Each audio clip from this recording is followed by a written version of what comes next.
लोकमान्य टिळक भाषण. टिळक म्हणजे ज्ञानमूर्ती, टिळक म्हणजे त्यागमूर्ती,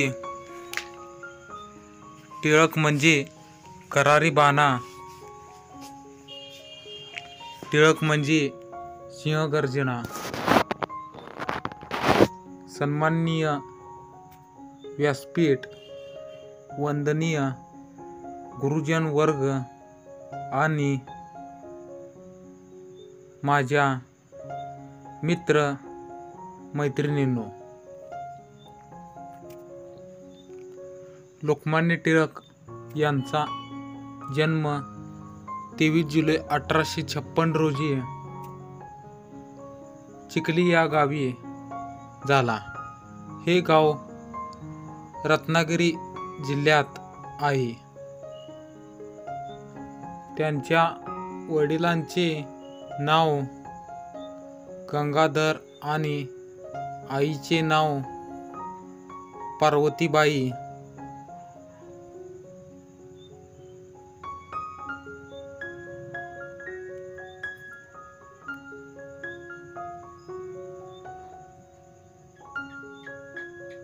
होते.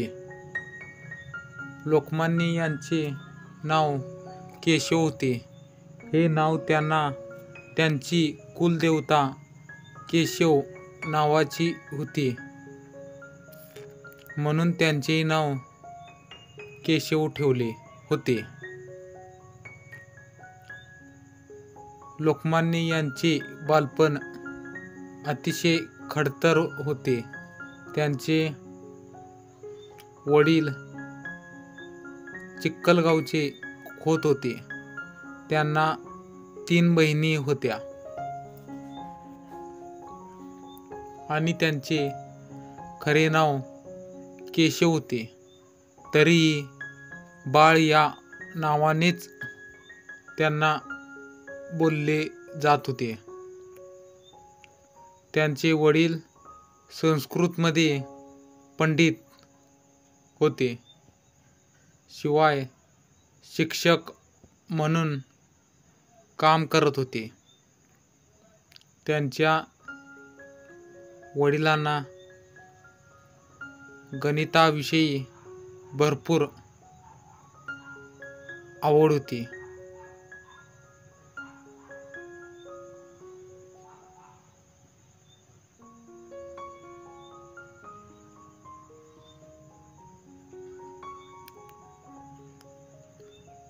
टिळकांनी सार्वजनिक गणेशोत्सव आणि शिवजयंती साजरी करण्याची प्रथा सुरू केली. यामुळे भारतीय जनतेमध्ये एकता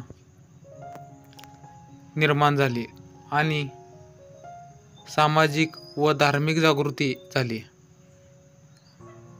गणेशोत्सवाच्या माध्यमातून त्यांनी लोकांना एकत्र आणून स्वातंत्र्य लढ्यात सहभागी होण्याची प्रेरणा दिली.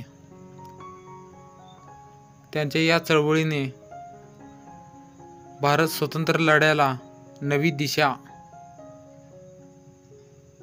दिली आणि लोकांना आपल्या हक्कासाठी लढण्याची प्रेरणा दिली.